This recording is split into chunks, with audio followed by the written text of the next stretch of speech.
Today, I'm bringing you guys into one of my personal coaching calls from my previous Holy Habits Challenge. I'm really hoping that today's raw, authentic, very raw editing Bree here. Yeah, me, I'm trying to nicely tell you that in this video, I look like a bag of butt. So yeah, morning to you all.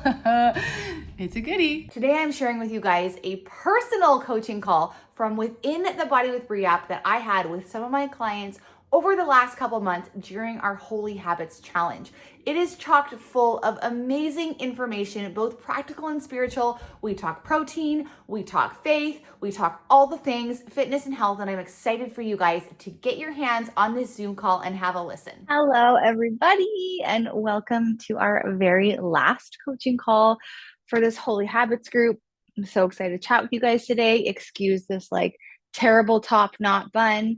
My hair is fried from the dry weather in a Soyuz because it was 40 degrees in the desert, and I need it up until I can get a haircut, which is tomorrow. So I'm excited for that. Stay tuned for the haircut. Okay, so I have a couple of things written down I wanted to go over with you guys, and then just the basics. And so sad to be the end of this challenge, but I will be doing another one. Probably second week of September will be the start date on that. I need a couple weeks to kind of gather my kids and get them organized for school to make everything run smoothly. And then I cannot wait to get all in. Fall is my favorite time for a reset. I don't know if you guys feel the same way, but fall is kind of like my new year. Summer is chaos, and fall to me is like the time that I get to reset my life and my health habits. I have some pretty big health goals for myself this year, and I'm excited to this coming fall. And I'm excited to share those with you guys and that journey. I've had some really weird blood tests this last little bit here, which are abnormal for somebody who is in a healthy body. And so I know that I need to do better. And I know that that's God's call to step up what I'm doing to minimize my stress. I don't know if you guys are also dealing with stress, but it's just one of those things that it's like, if you don't deal with it, it creeps up on you, and then you get sick and you get tired and you don't know what's wrong, and more things start to go wrong. So I'm ready to take some September reset and run with it. Okay. So I picked a Bible verse for us today. Actually, I picked a few, and I wanted to, write some things down this morning that I was thinking about on my walk, that I was praying about. And one of the things that had come to mind was a question. So sometimes I'll just jot down questions on my phone. So I'm going to ask the question, and the idea is for you to give an answer, give an honest answer about how you feel you're doing in these specific areas. And the question that I have today is, how long have you been holding on to these beliefs about your health? So I know not all of us have made it through this 6 weeks with millions of check marks and feeling their very, very best. And really, that's not the point, right? The point is to let God work through us in this process, even if it's imperfect. So the question that I had there was really in regards to, what are you believing about your current health right now? I have a lot of these hangups, I'll call them, or strongholds would be another really great way to pin them down, that are holding me personally from moving into the next season of health. And I think that some of you are also in that current stage of life, that you are actually struggling to have consistency. And there are some thoughts that are constant and have been going through your head for maybe even your whole life around your health, that are really going to hold you back from keeping up, keeping going, moving forward to where God wants you to be. So I wrote down, how long you believe these things is the reason why that you're not following through. One of the things that I'll openly share with you guys is that because of my own health history with thyroid, with the food, and all the things that were around that complicated relationship with food, I didn't ever want to have restriction in my life. I felt like restriction brought me right back to where I was before. I want to be in abundance. I want to enjoy meals with my family. I don't want to eat separately from my kids. But what I've been noticing is, as these health issues are creeping up, I know that I can't change my entire family's health story right now by changing all of the food in my home. But there are some signs and symptoms that are screaming at me to let go of this lie that I cannot say no to foods, or that it will bring me back to a place that I was before with restriction, because I'm made new, right? And Christ does that. He makes us new. And so seeing that example in my life, I wanted to share with you guys that so that you can go and ask those questions.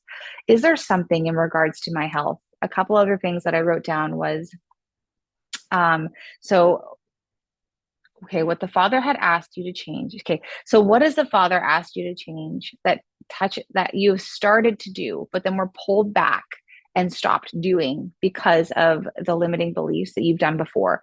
So it's actually a lot easier for our brains to go and think the way it's thought before. Like that's all it really knows, right? We are only going off of the experiences that we've had before with fitness and health.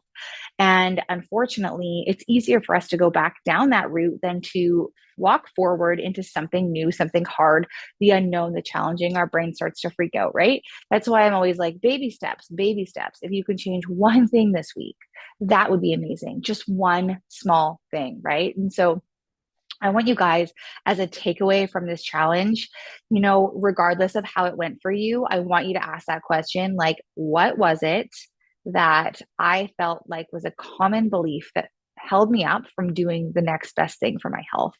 And I want you to tackle that with scripture, and I want you to tackle that with the renewing of your mind. And I do feel like this is why it is so important that we are renewing our minds over and over and over again, that we're asking questions every single time something comes up that feels like it's pulling us in a direction that's not from God, and then replacing those thoughts with the new, good, godly thoughts. So I wrote down a few Bible verses that I'm excited to share.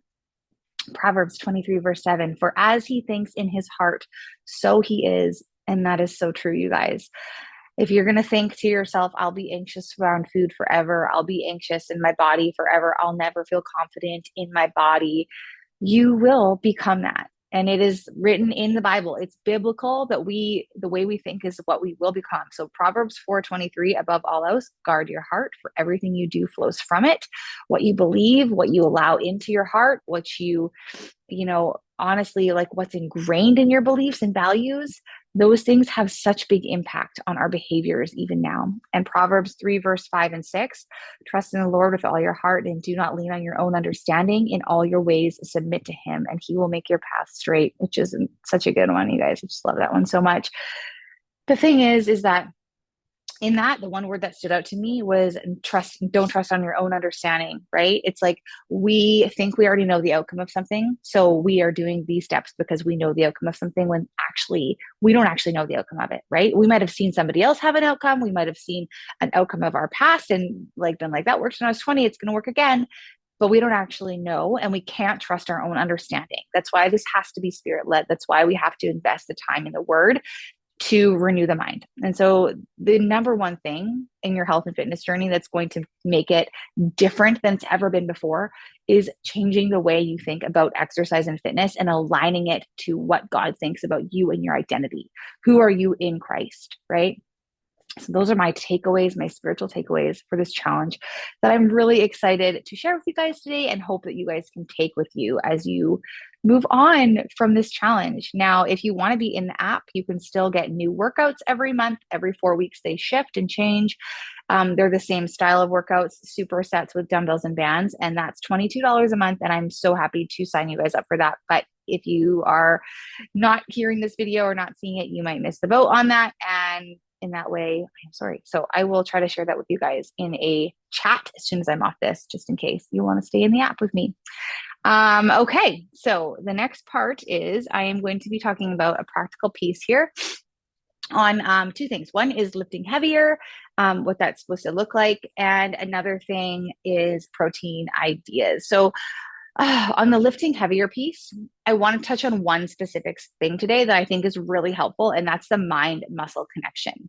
So you might not actually, be able to lift heavier if you are at home, but what you can do is lift smarter. And one of the best things that I did, not only for my physical health when it came to the weightlifting, but for my mental health, was work on this mind and muscle connection. Okay. So what I mean by that is when you are using a body part, you are engaging your bicep, engaging your quads, engaging your glutes, engaging your back, whatever it is you're doing, you are like thinking about engaging that muscle. You're thinking about feeling that muscle. Okay.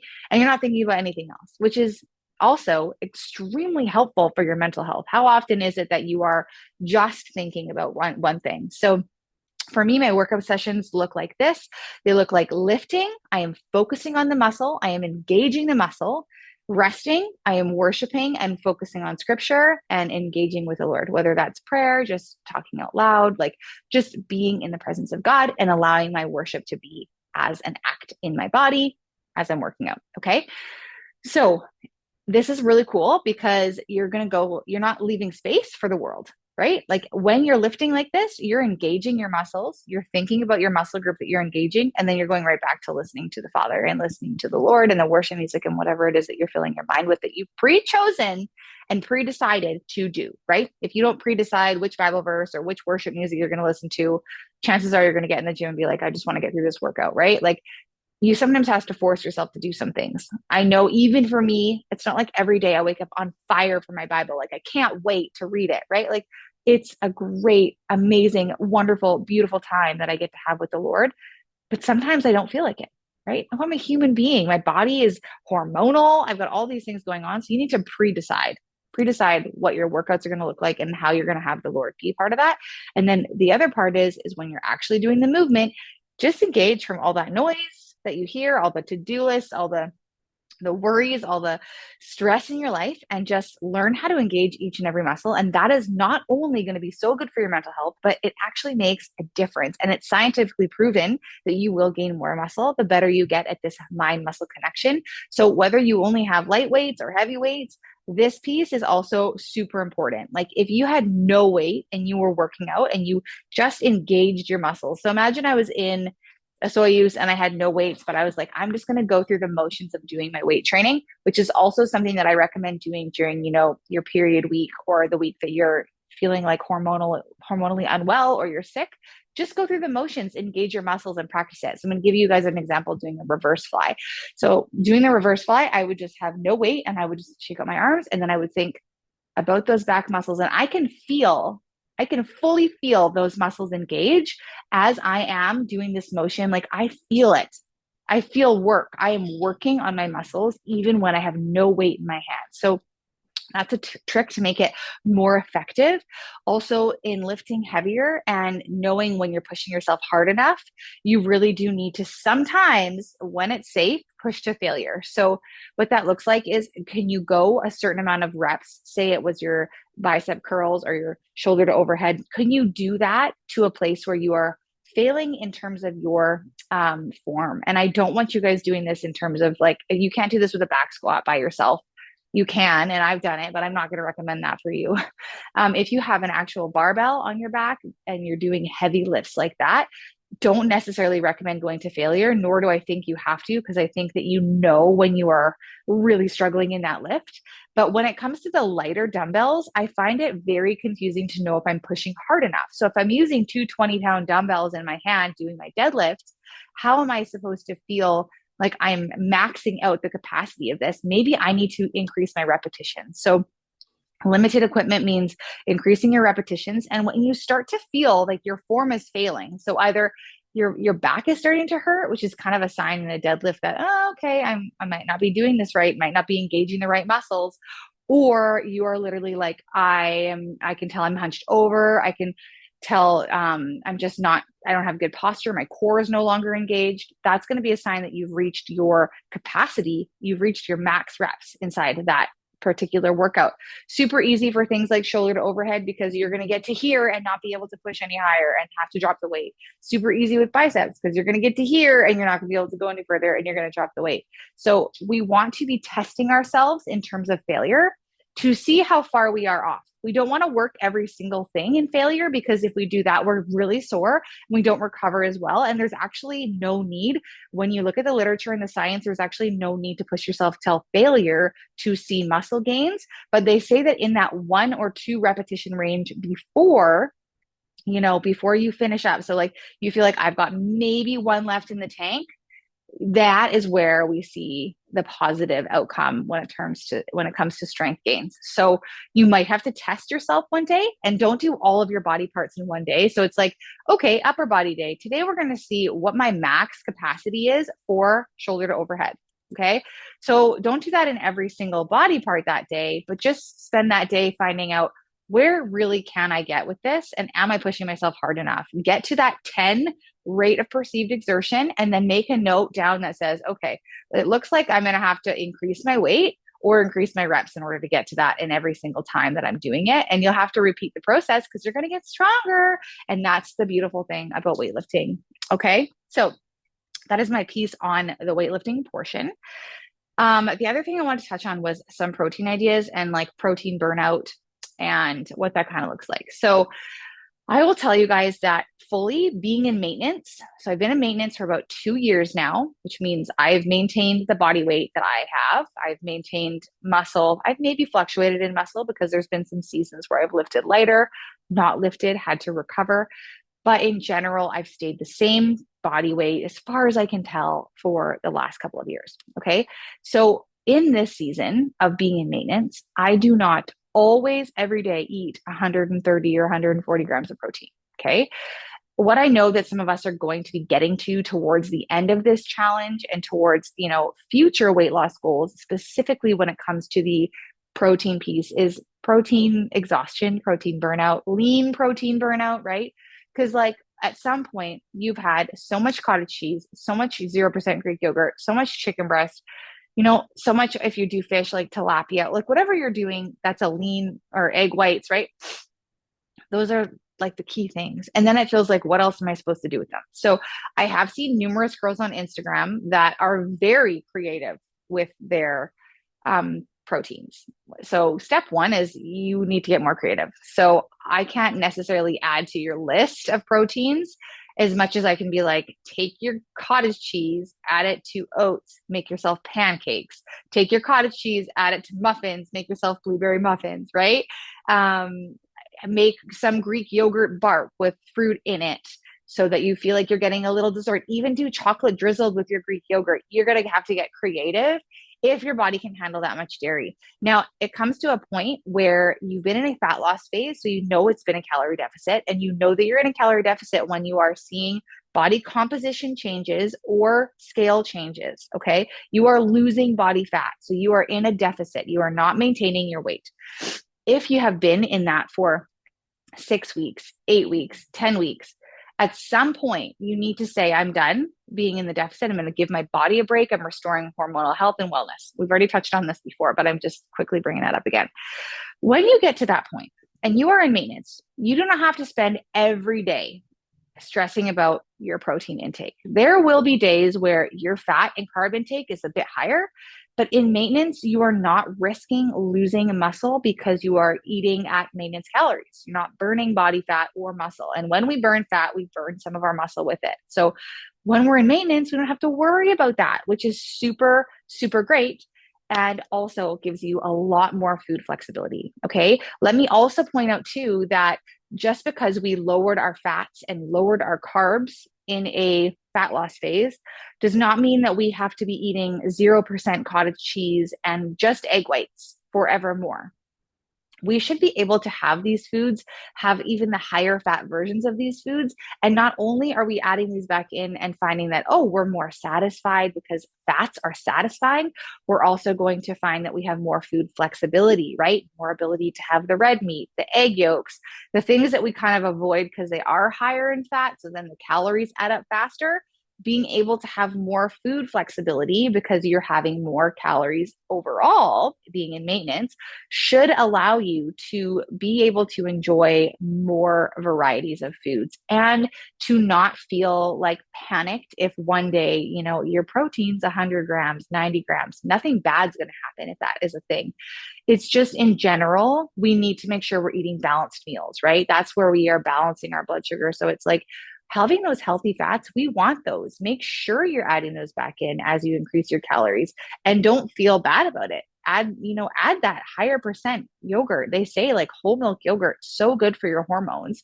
And our goal is to rebalance, restore hormones. And even if we weren't done losing weight yet and we wanted to lose more fat, we know that if we just encourage our body to get back into a healthy place, have a healthy metabolism for a while, we will then be able to do that again. We'll be able to go back into a fat loss phase. But you can't expect your body to constantly be thriving when you're not giving it all the food that it needs, right? It's going to keep in that kind of like conserve, like hormonal low state. Let's build our hormones back up. Okay. So that's another thing, is that when you are in maintenance, kind of the takeaway here is when you are in maintenance, I don't want you guys living your life wondering like, oh, 140 grams has to be 140 grams every day. That's not really the same concern. It's more or less we do need to be eating balanced protein with every meal so we can do our blood sugar balance correctly. But you can definitely lower your protein a little bit once you're in maintenance and not worry about losing muscle mass. The protein that I would say is kind of like as low as I would ever really want to go is 100 grams, 90 to 100 grams a day. And that would only be in maintenance. If you are doing that in fat loss phase, I never will recommend that.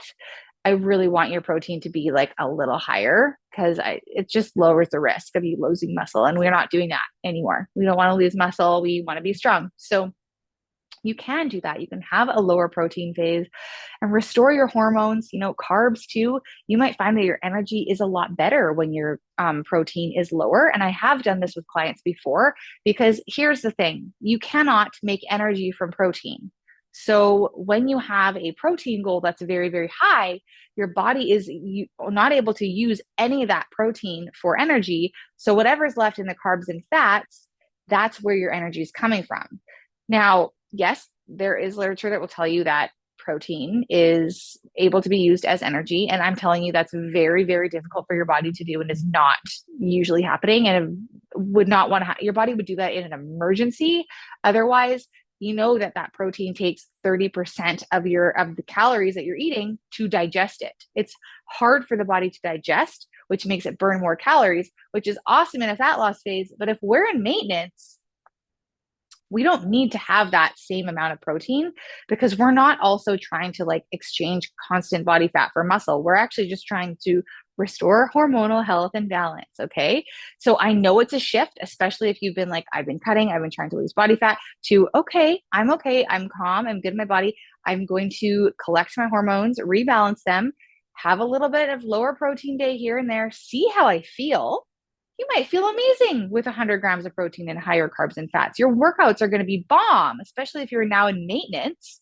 So this is also about your intuition and you knowing what feels good in your body, and take that data with you so that as you move forward, it's like, okay, you know what? I really noticed a big difference when I went from 140 grams of protein down to 100. I actually felt so much better.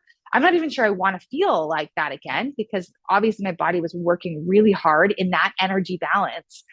How can I make it easier on myself the next time I'm in a fat loss phase? And so how could you do that? You could actually do a very smaller amount of calories restricted. So what I would say is, like, you can be the kind of person who cuts less calories over a longer period of time and sees results that way. So taking away only like 10% of your daily calorie intake, right? So really small. The slower we go, the less risk we are having with muscle loss. And that's one of the things that we're seeing now with the Ozempic community. I'm totally for it. If you need it and your body is like, your doctors approved that for you and that's something that you need, yes, 100%. I'm all for you. Wonderful job.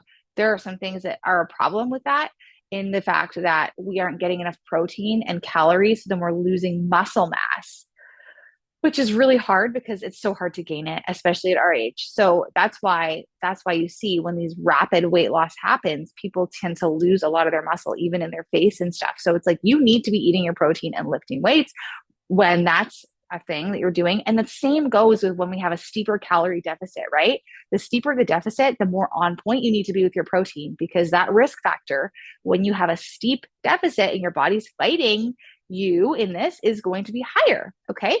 There are many different ways that you could approach a weight loss phase, not necessarily a one size fits all, right? That's why I love my one-to-one clients, because I get to take in your history. I get to take in what you've done in the past, what's worked, what's not worked. If you're somebody that binge eats, we're not going to put you on a 30% calorie deficit. That is going to lead to binge eating, right? So knowing the history of each individual client is something that I love to have and love to do with my one-on-one. So just putting that out there, if you are somebody who feels like I need a one-on-one approach, I want to have that accountability every week where we have a private Zoom call and more of a customized nutrition health program that is for you. That's always an option for you guys. But if otherwise, I will hopefully see some of you on Instagram or YouTube, and I will miss your faces. So overall, I think I've covered everything I wanted to cover in this video. I hope that it is helpful for you guys, that you took some practical pieces and some spiritual pieces. And I am excited to see what happens next, and hopefully some of you in my September reset. All right, you guys, have a good one. Bye. My next challenge is coming up so incredibly soon. September the 8th is the start of our next Holy Habits challenge. It's the September reset. It's the time that you guys are getting your kids back to school and you are ready to get yourselves together. I know I am. This summer has been a huge toll on my health. I just got back from the naturopath today. I'm fired up and ready to tackle some of my own health things that I feel like God has really called me to in this season. If you are ready to step into what God's calling you to with your fitness and health, drop a comment below and check out the link to my next challenge, because I want you in my community working towards your fitness goals with God at the center. Thanks so much for being here. Don't forget to hit subscribe. Come back next week for another video, and we'll see you guys later. Bye.